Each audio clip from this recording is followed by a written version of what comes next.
beautiful morning here in California too. It's going to be nice and sunny and beautiful. And I've already had like 9 deals like calling me this morning. So it's crazy. We're so happy to be at Atomic Habits, another wonderful Wednesday, only a couple weeks away from Cabo, which is going to be the best event in the history of mankind. It's been sold out for 2 months. If you can find somebody to give you a room in Cabo, best of luck. We're going to be elbow to elbow. Believe it or not, I talked to Brent yesterday, and I think he's actually joining us today. We are not going to see Brent speak this year, and we're not going to see Gene speak this year because the lineup is so jammed.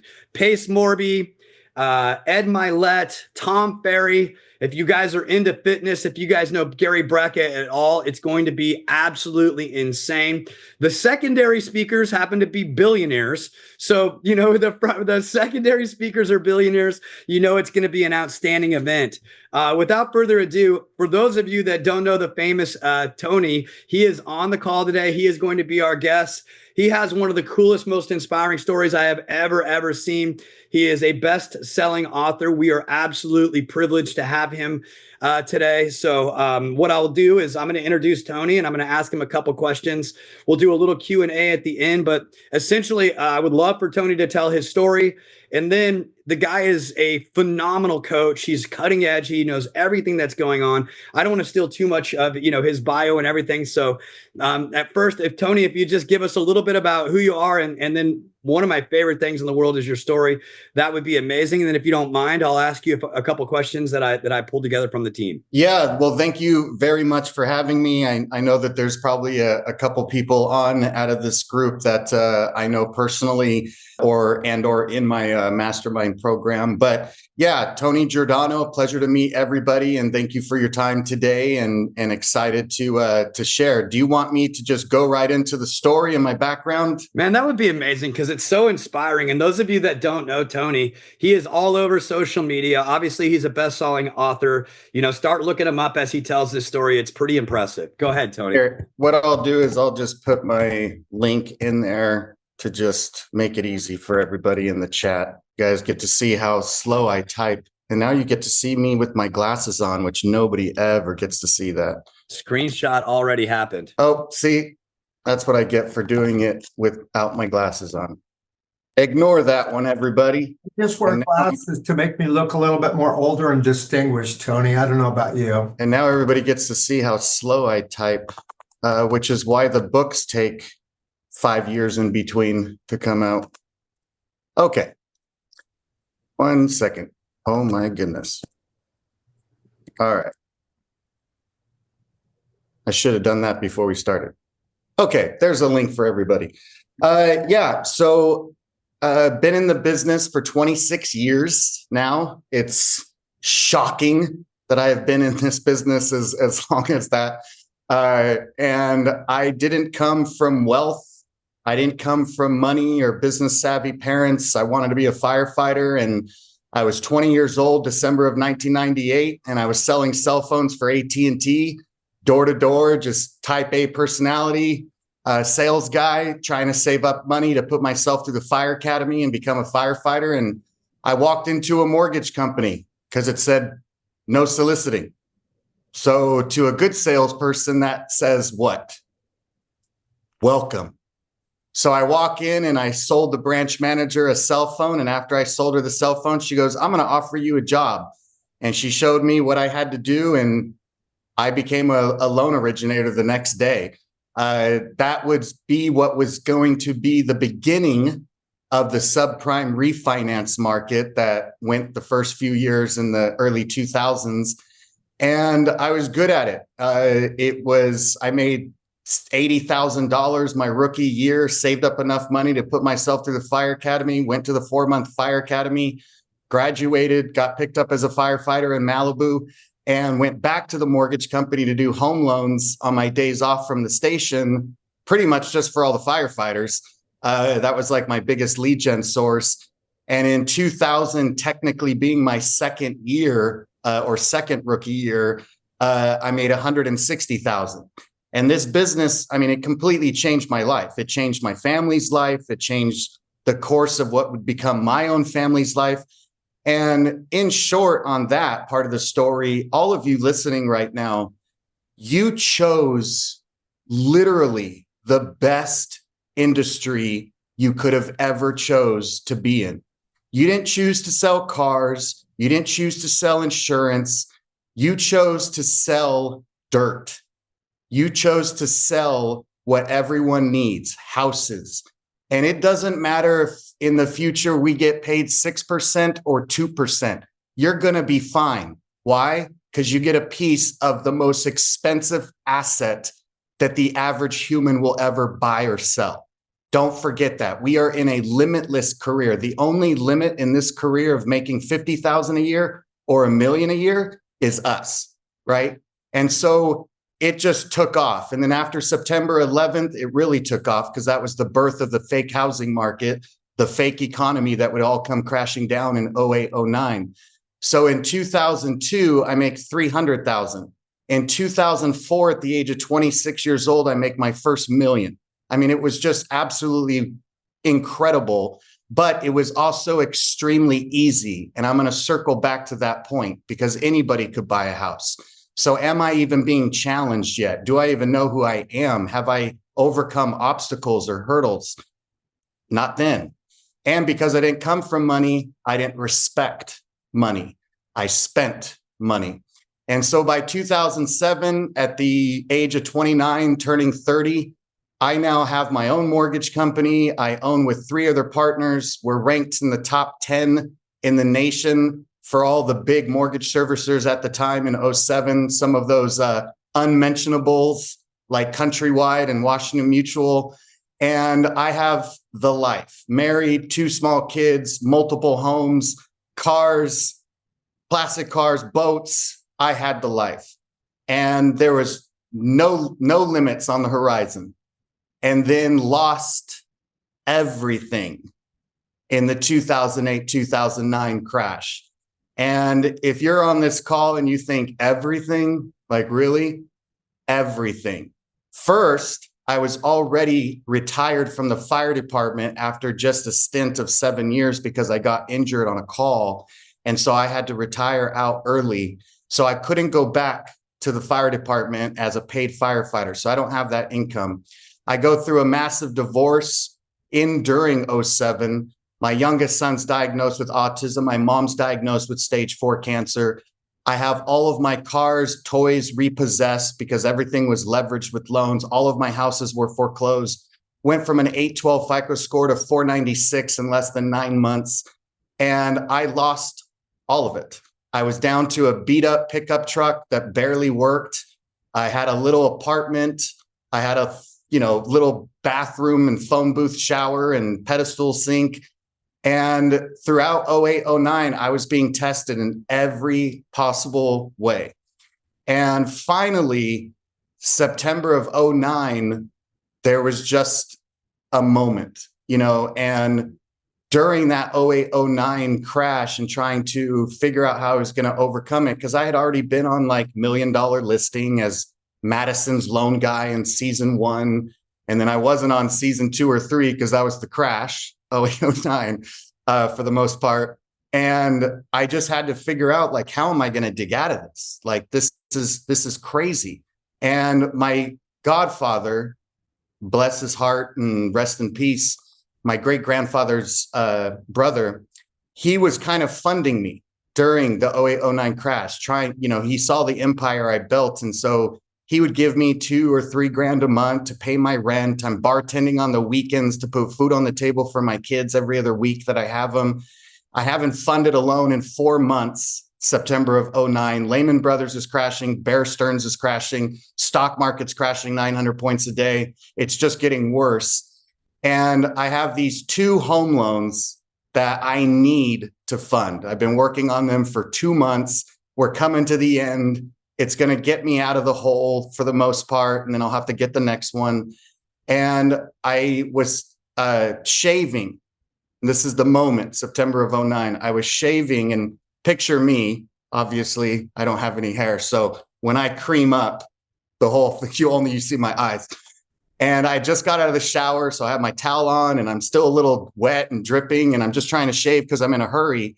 and I hear my phone, and my phone buzzes, and I look down, and my loan processor sent me a text, and it said, "I'm so sorry to tell you this, but both banks declined, and they are not going to fund your two clients' loans." And I just remember reading that, and I hit my low at that point. I just couldn't take it anymore. And I remember grabbing the pedestal sink so abruptly that it shook and ripped off the drywall in my little bathroom, and the medicine cabinet bounced off the wall, hit the ground, shattered the mirror. As that happened, I slipped on the water in my little bathroom, and on the way down, hit the back of my head on the towel bar, cut it open, slammed on my tailbone, and just broke down. And it was one of those moments. I'm a big believer that by the age of 40, 45, maybe 50, we've had 5 defining moments in our lifetime, childhood to about the age of 45, 5 big moments that changed the course of our life or changed who we were as a person. And this was one of those moments. And I guess collectively, it could just be the crash altogether, 08, 09. But this was the end of that moment. And I'm breaking down for about 2 or 3 minutes, just crying my eyes out. And when I opened my eyes, there was a little piece of triangular mirror broken in the corner of my bathroom. And right when I opened my eyes, it was exactly what I was staring at. And my reflection was perfectly in it. And the person that I saw in the reflection of that mirror that morning, I never wanted to see again.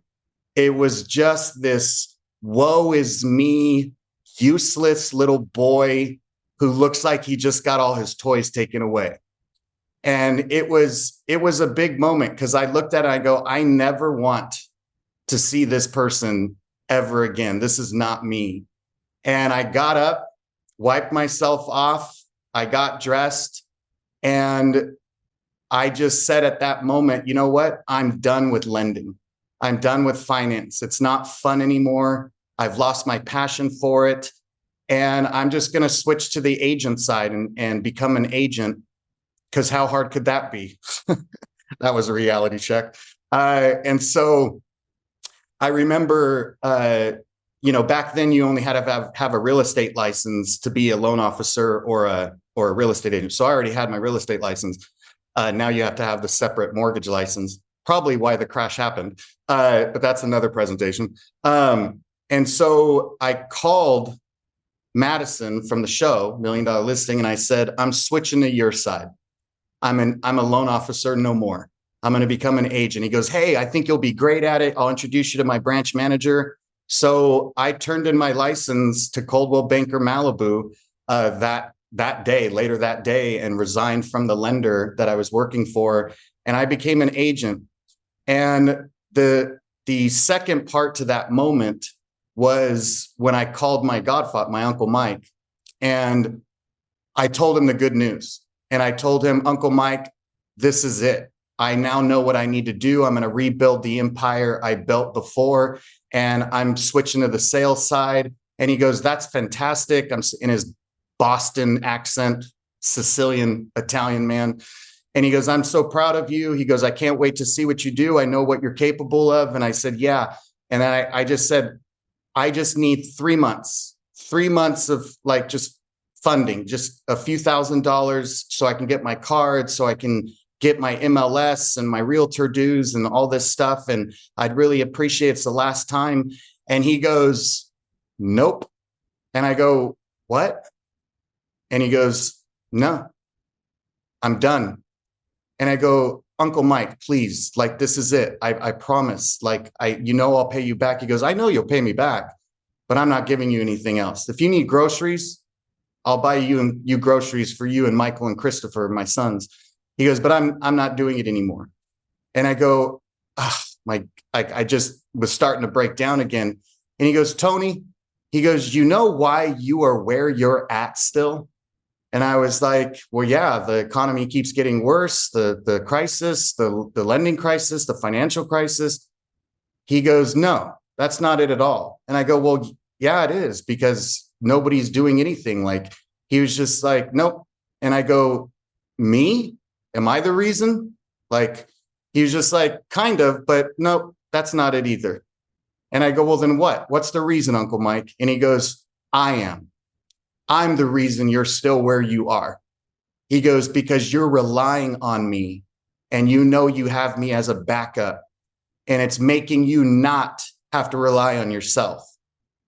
He goes, you will be shocked, Tony, when you realize what a human being can do when they can't rely on someone else and they have to be the one that goes out and gets it. And you did that when you were younger, and now you need to find that person again and find that mindset again.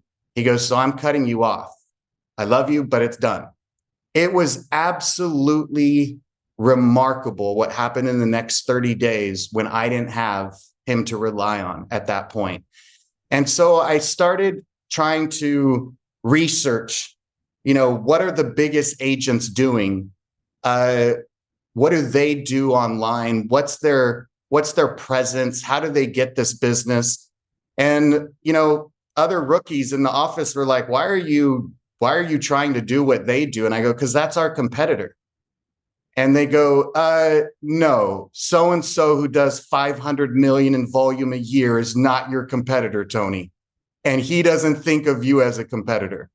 And I go, that's the difference between you and me, is I want to go after the best and I want to beat the best. And so I'm going to do what they do. And so one of the things that I saw that top agents all had is they all had these gorgeous custom websites that they went and spent $5,000-$10,000 on in order to look different and tell their story, instead of the website provided to them by their company for hanging their license for free. They wanted the wow factor. And then I also saw, and so I was able to figure out a way. I borrowed some money from a former business partner and launched this gorgeous website that made me look like I was closing 100 million a year in volume, and just baller agent website. And then I went to I knew where social media was going. And I'm sure you want me to highlight that today, because, in October of 2009, the average person on Facebook had about 300 friends, and it was all people you mostly knew. But there were times where I saw the power of it's just where humans are now. And I'm going to see where this goes. So I took a couple classes on social media, mostly Facebook at the time, obviously. And a lot of the time that I went to these classes, during the class, these techie instructors teaching us all the navigation and different things you could do on a business page and stuff like that, I just didn't agree with it.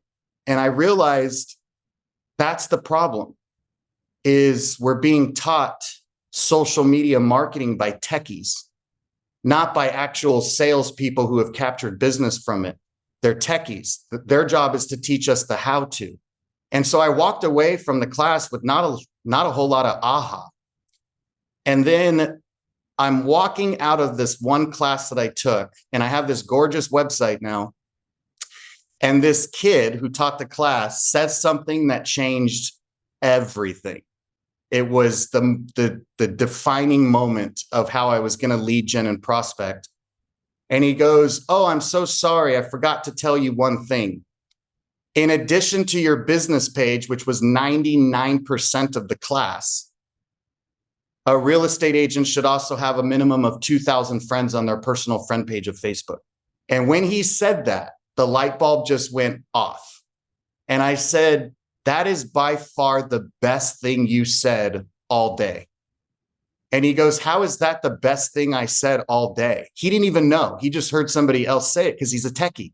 He doesn't understand the language of sales. He doesn't know how to build and deepen relationships. Otherwise, he wouldn't be a techie. He'd be in sales. So we have to be careful who we learn from and realize that there's two parts to everything. And I said, because Josh, sales is a what game? And he goes, numbers, Josh. Real estate is a contact sport, period. And if I go out and I find 1,700 more complete strangers in the news feed, getting into conversations on comments, liking their comment, replying to them, you're hilarious. Then they say thank you. Then I add them as a friend, and I get it up to 1,700 more people from Santa Monica, Malibu, Beverly Hills, Bel Air, Westwood, West Hollywood, Century City, Hermosa Beach, Redondo Beach, Manhattan Beach. And they just get to start knowing who I am, but not because I'm forcing boring business down their throat like 95% of agents do every day. They're just getting to know me because I'm a dog lover, good dad, I'm funny, and then he happens to be a real estate agent. How would that not work? And so I took a human approach to social media marketing that no one was doing at the time. And in less than 30 days, a random lady who I had added as a friend, who was an attorney, in a comment thread on a friend of mine's post that was friends with him, and we engaged each other, and then we added each other as friends. 3 weeks later, she refers me her father's $5.8 million listing in Manhattan Beach. I get on the phone with him. I co-listed it with a top agent in my office because common sense is I'm not going to get the listing if I do what 90% of agents do when they have the biggest listing appointment of their life. No, I don't want to share my commission. Well, then you're not getting any of your commission, because I know I'm going to need to bring in a power player, because I'm not going to be able to answer the questions that a business savvy multimillionaire is going to ask. Example. So Tony, your website is gorgeous. You come highly recommended by my daughter. But I'm curious, how many $5 million houses have you sold in my neighborhood? I've never heard of you. How are you going to answer that? So I knew to bring somebody in, and we got the listing. And 6 months later, I had closed 5 deals at my office. I was already on target for being rookie of the year, and 4 of them came from Facebook the exact same way. By the end of 2010, my rookie year, I was rookie of the year. Spoke at the national conference for Coldwell Banker at the time, Generation Blue. In 2011, I did 120 million in volume as an individual agent, 80% of it coming from social media, not just Facebook, LinkedIn, Twitter at the time. And the rest is history. Started writing the first book, The Social Agent. Then I bounced around with a couple other brands for different reasons. Book became a bestseller. By the end of 2012, I'm speaking nationally for multiple brands. And in a few years later, started my coaching and mastermind program. 2018, wrote the second book. And for the last few years, have just continued to try to build others with the blueprint of what I've seen time and time again work for agents either starting or agents who have been in the business for 10 or 15 years, and they want to double their volume, leverage it out. And that's the story. I rebuilt the empire, per se. Tony, such a cool story. And so many things go through my head, right? Like Tony Robbins teaches, like, do what other rock stars do. It's funny too, because you building that website and acting as if there's a guy in our group named Don Yoakum's got, 1,000+ people in his group. And I know Don. I know Don very well. Yeah. He named himself the condo king. He never sold a condo, right? But he was copying what rock stars could do. And then I love that you invested in yourself. And by the way, I was not as smart as you. I had a opportunity to be a $1 million listing guy right out of the gate. I got a really exclusive interview with one of the best builders in Northern California. And I went into, which was my quasi mentor's office. And he's like, hey, listen, don't go alone. Let's partner on these. And I was selfish. And I'm like, he wants some of my business, right? Like, I got this appointment. He didn't get this appointment. I went in there and I did okay. But guess what? Not my client. And I know if I would have brought Scott with me, probably we would still be working with that guy today. So you were much smarter than me. With that being said, I know that everybody here on the call would love to, or the Zoom, would love to know if you were to give your top 3 things that you would do as a real estate agent based on your knowledge and experience that they could implement in the next 30 days to become, way more successful. Like, where would you lead them? Oh boy. Narrowing it down to that.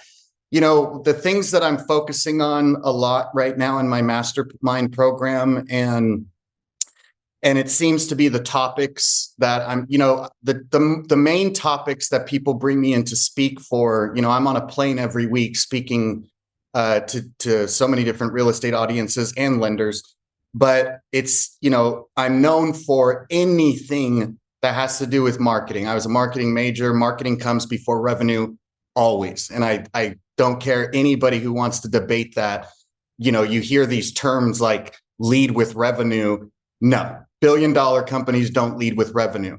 They do a ton of marketing before the revenue even comes in, because they know that's what's going to bring in the revenue. There are times where you lead with revenue when you're leveraging out and you're scaling and stuff like that. I get it. But marketing comes before anything. And my philosophy has always been, do what billion-dollar companies do. If billion-dollar companies do this for their brand or building their empire, you need to do that for your small business because it works. And so, kind of like what you said about Tony Robbins, do what rock stars do. And so, anything that has to do with marketing, both online and offline marketing, anything that has to do with tech, AI, video marketing, SEO, social media marketing, and then anything along the lines of luxury real estate. But I'm very passionate about focus and mindset. COVID and this hot real estate market we had from 2020. I mean, we really have had strong market we had it for a very long time, even way before COVID. But the hot market that we were all in 2020, 2021, 2022, before rates skyrocketed, that killed work ethic in so many agents. Hot markets destroy work ethic. Anybody on this call today, remember that, because it becomes easy and we lose our hunting instinct. We lose that lion in us that chases down the zebra because we're just being fed the food at the zoo, and we don't need to hunt anymore because there's just so many people doing transactions. And when that goes away, our work ethic is now, instead of being like, all right, let's go, it's, why isn't the phone ringing anymore? What am I going to do? Maybe I should go back to that industry I was in before real estate. And we have a negative mindset instead of a positive mindset. And so if I was to tell everybody on this call, 3 important things to be doing and learning, first and foremost, the mindset. I cannot stress it enough. Yes, I know you all here, have a strong mindset, but do you? Do you have an extremely positive mindset every single day that you are going to go out and destroy your competition? And who is that number one competitor? Do you know their name in your marketplace? Name your number one competitor that you would love to just take out in your marketplace. Because I have mine in my head right now, and it's me. And I look in the mirror every morning and I just want to kick his butt and I want to break his record. I don't care about my competition otherwise. You're my competitor, and I'm going to break that record today. We're going to go out and do something even more today. Followed by, when we have the positive mindset, time.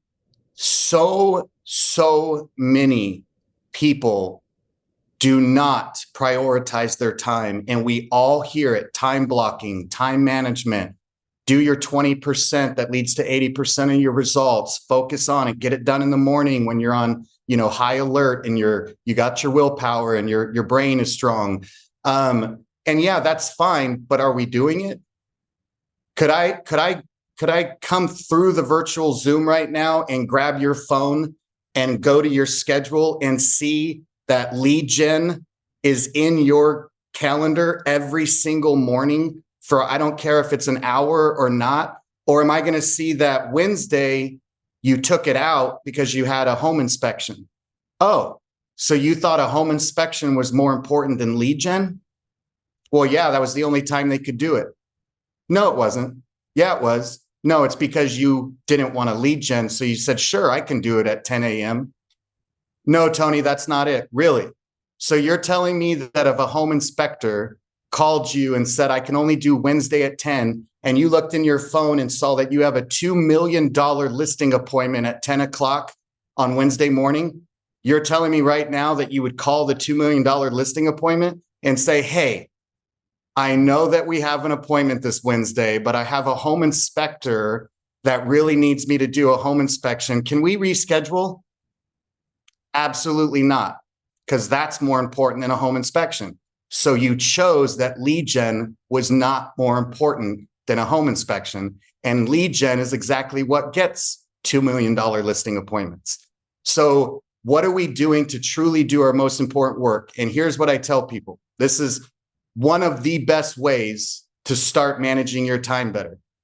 We've all heard them, instructors, Tony Robbins, speakers, John Maxwell. What is your hourly rate, right? Do you know your hourly rate?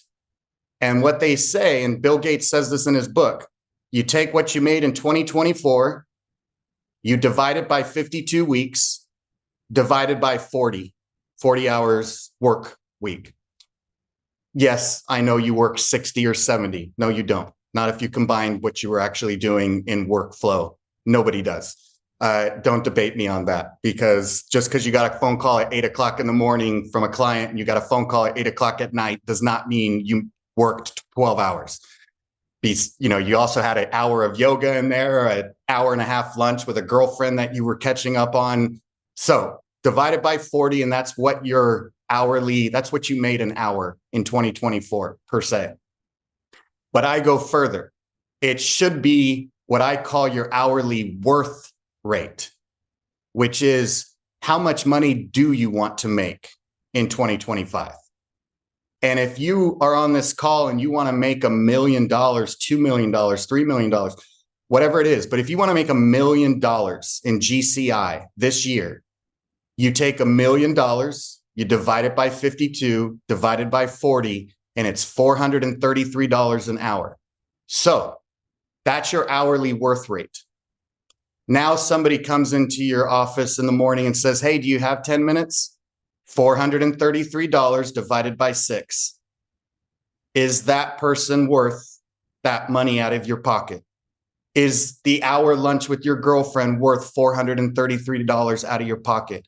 Is a home inspection worth $1,500 out of your pocket because you sat there for 3 hours in your car instead of lead generating or door knocking the neighborhood while he was doing the home inspection, saying that you just sold that house, whatever it might be. But when we know our hourly worth rate, we start to be extremely careful of what we're willing to spend that money on. Is this productive on what I'm doing during the day? Now, I'm not talking about on the weekend when your friend asks you to help him move and you're like, well, 3 hours, that's $1,500. No, I can't help you move. We're not talking about your personal life. We're talking about your business day-to-day life in doing things that generate business. How are you spending that $433? So focus and mindset, true time management, knowing what your time is worth, and then all of the things that are coming at us in the world of technology. Everybody's hearing about AI, but no one's doing anything with it. 90% of the agents who use AI, which is only probably 10% of all agents, but 90% of that 10% are using it for its minimum use. Literally, its minimum use. What do we all hear the AI experts in real estate say for 60-minute keynote presentations? It's used for what?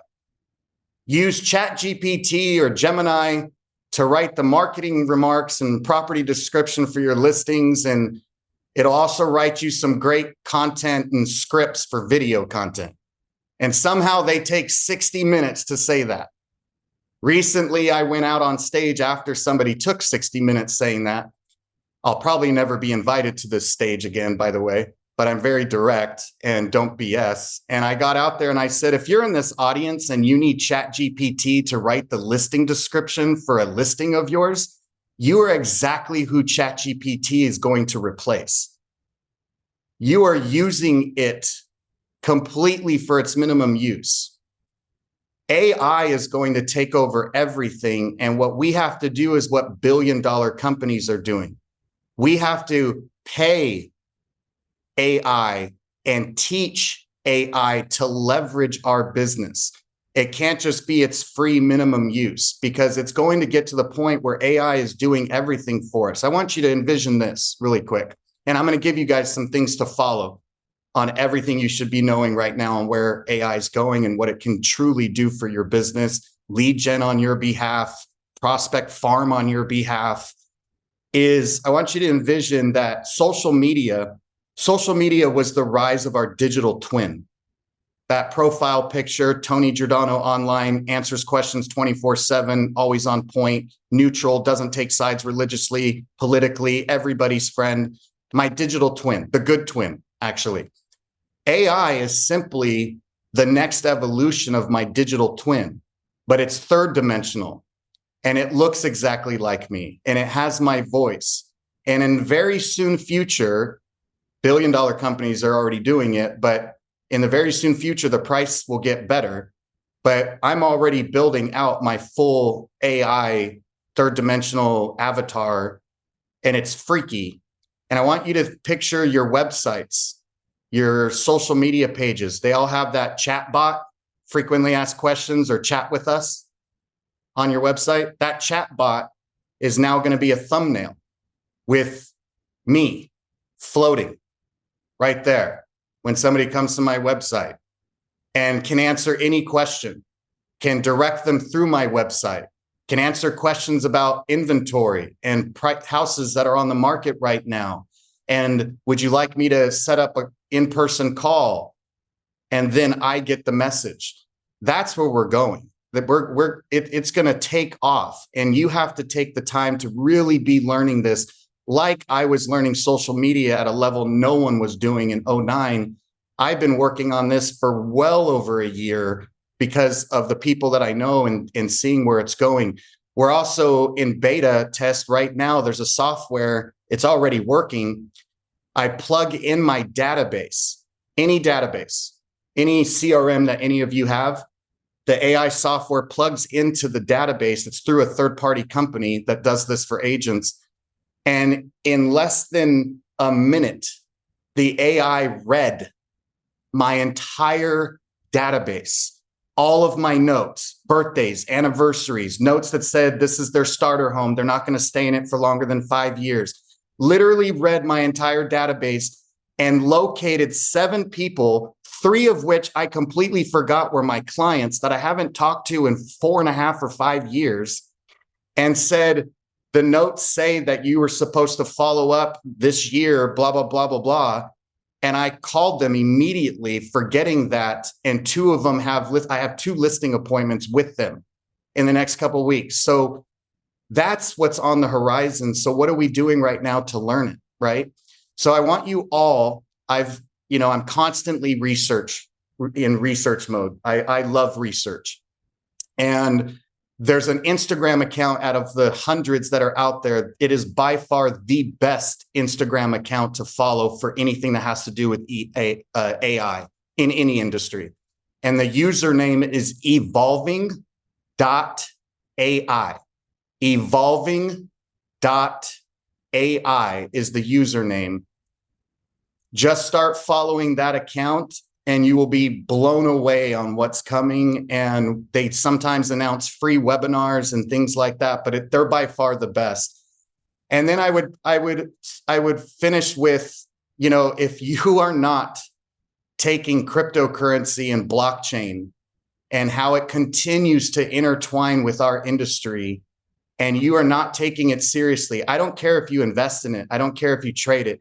What I care about is agents taking the time to learn it and understand why it's going to change the world and why it's not going anywhere, and why the United States used to bash it and is number 9 in the world for the biggest whales that own Bitcoin, yet they bashed it, right? But they were buying it.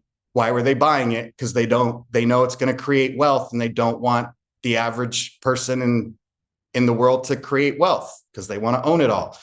So when you think in the next 3 years, our entire industry will be recorded on the blockchain. Deeds of trust will be NFTs recorded on the blockchain for way higher security than the notary public piece of paper at your local county. If you're not learning it, you won't have knowledge of it. And when I first learned about it was 2013. I became an expert. I was fascinated about it. And that led to being the first agent in the United States, right around the same time as a friend of mine, where we both did transactions where a buyer bought a property using Bitcoin and the seller accepted Bitcoin as their form of payment. I got on CNBC's alert because of whatever reason. They reached out to me once I did it. And now I'm on CNBC every 90 days talking about how people use cryptocurrency to purchase real estate, and deeds of trust are being recorded on the blockchain, and quote unquote expert. But I was learning and researching it when it was only bad media, bad publicity. Oh, it's for money laundering and terrorism. Right. Because the US dollar has never been used for money laundering and terrorism. It's just so many people with their head in the sand of where it's going. Now it can be used as earnest money deposits with escrow companies. Like it's here to stay. Knowledge is power. If you all on this call wanted to go after high-end clientele, what kind of news do you watch every day? Do you watch Channel 9 or Channel 4 news with the high-speed police pursuit going northbound on the 10? Or do you watch CNBC every morning when you're cooking breakfast and getting ready for work from 6 a.m. to 8 a.m.? Because the more knowledge you have of stocks and the economy, how would that lead to high-end clients? Because now you're at a barbecue or you're at the country club and somebody talks about stock and you're able to get in that conversation and build a relationship, and then they actually want to buy a house or sell their house. Well, cryptocurrency and blockchain, ladies and gentlemen, Bob and Sally in Little Rock, Arkansas, who bought $1,000 worth of Bitcoin, are not what made it a global $1 trillion asset. Some of the most intelligent, wealthy people understand it, invest in it. You don't have to, but wouldn't you like to be at a barbecue and hear somebody talking about something that they just bought with crypto and now know you can get into the conversation because you understand it, and then maybe they just turn into a client? So these are the things that I see huge coming down the road, and agents needing to learn it. Tony, that was absolutely awesome. And I didn't leave my attention for a second. Thank you. Thank you for all of that. We have like a minute or two for questions, and then I'll let Tom close us out. Anybody have a question for Tony before Taylor? Go for it. Yeah, so you talked about watching CNBC in the morning from 6 to 8. With so much of this industry being like having a morning routine is important, wake up, whether it be cold plunge or whatever. Like, what does your perfect morning look like that every agent should be doing? Perfect morning, right when I wake up. So like everything, or should I keep some stuff like off the... Everything. Yeah, I wouldn't do everything, Tony, because I know what my perfect morning looks like, and that's not for this crowd. I don't know what you're talking about. So at 5 a.m., whether my alarm goes off or not, I'm up. Like it's just the clock already naturally in my head. And so I get up, and perfect morning would be there's waves and I can surf instead of work out. If there's no waves, then I swim or I go to the gym and, lift or cardio, whatever the day is. But that's usually done by, I'd say 6:15, unless it's really good waves. And then I'm back at home. I'm showered. My sons are older now. They're 22 and 20. I don't have to worry about kids. So we all are different, but I have to make sure I take care of my health first and foremost. I eat a light breakfast, high energy. I don't drink like coffee and eat donuts and stuff because I'm going to crash. So we have to take care of ourselves physically so we keep our energy up.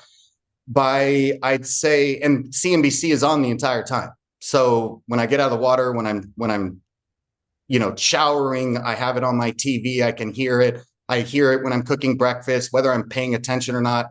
It's just feeding in. I listen to it on my car instead of Octane or BPM or the highway. In the morning time, I can listen to music in the afternoon. On my way to work by 8 a.m., I'm in my office. CNBC's on, and I'm doing whatever my 20% is for that day because I have to I have to lead gen for real estate one day. I have to lead gen for speaking events. I have to lead gen for coaching clients, whatever it might be. And by noon, I've done my most important work. So, that's my morning. Nothing interferes with my mornings unless I'm on stage speaking somewhere. Okay, I appreciate that. And last question: what are 3 books that you recommend?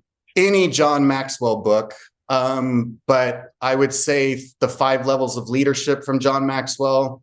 I'd say Good Leaders Ask Great Questions from John Maxwell. Miracle Morning, of course.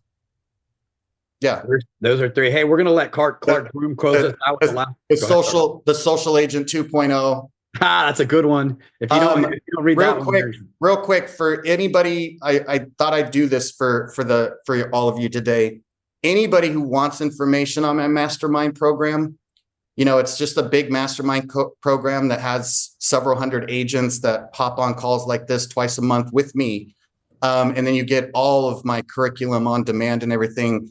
It's usually $200 a month for a year access. But if you click the link that I just sent you, it'll tell you everything that you get. And you'll see that the price is slashed for you guys for $50 a month for a year access. So anybody wants more information, it's right there. Awesome. And we're going to let Clark Broom close us out. I don't know if Tony, I don't know if you know Clark also. But the name sounds familiar for sure. He was one of the number one, and still is, I shouldn't say was, one of the number one marketing guys in the United States of America. So Clark, go ahead and close us out with the last question, and we'll hand it off to Tom. Hey, Tony, I really appreciate your time today. Awesome stuff. What is that third-party AI that you plug into your CRM? They don't want me to say who they are yet. They're still working on it, but still beta. Yeah, it's still beta, and they're not going to be the only one. Eventually, honestly, to tell you the truth, I'm shocked on how many great CRMs are out there that say that they're implementing AI in the back end. ChatGPT could do this to any CRM company, your CRM company, whoever the engineer is for your guys' in-house tech or CRM or whichever ones you use. Like, hey, can we plug in ChatGPT into the CRM to read our database? Like, it shouldn't be hard. It's reading anything now. So, but they were just kind of beta testing it, and I would think anybody can do it.